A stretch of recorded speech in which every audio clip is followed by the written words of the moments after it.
Menteri Koordinator Politik Hukum dan Keamanan atau Menko Polhukam Mahfud MD tidak merespon aspirasi rakyat Aceh terkait butir-butir MOU Helsinki yang belum dilaksanakan pemerintah pusat, termasuk menolak menanggapi soal pengibaran bendera bulan bintang yang merupakan simbol budaya rakyat Aceh.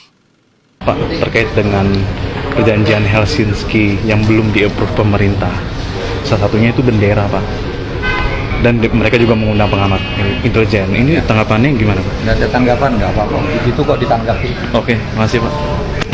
Begitulah reaksi Menteri Koordinator Politik Hukum dan Keamanan atau Menko Polhukam Mahfud MD saat ditanya wartawan soal aspirasi rakyat Aceh terkait butir-butir Memorandum of Understanding (MOU) antara pemerintah RI dan Gerakan Aceh Merdeka (GAM) yang ditandatangani di Helsinki, Finlandia 15 Agustus 2005 yang belum dilaksanakan pemerintah pusat.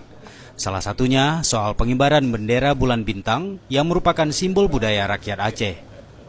Kepada sejumlah wartawan yang menemuinya di kantor Kepresidenan Jakarta pada hari Jumat ini, Mahfud tidak mau menanggapi pertanyaan soal belum dilaksanakannya butir-butir perjanjian Helsinki, antara lain soal bendera. Pak, terkait dengan perjanjian Helsinki yang belum di-approve pemerintah, salah satunya itu bendera, Pak.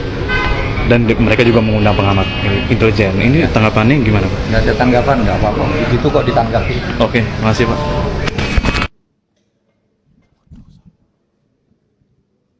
Sebelumnya, para mantan Panglima Gerakan Aceh Merdeka dan Ketua Komite Peralihan Aceh (KPA) serta kombatan GAM menggelar pertemuan tertutup di Meligo atau Istana Wali Nanggro di Aceh Besar, Jumat 10 Januari lalu. Di antara 3 rekomendasi, mereka menugaskan pengamat intelijen senior Suhendra Hadi Kuntono bertemu Presiden Joko Widodo untuk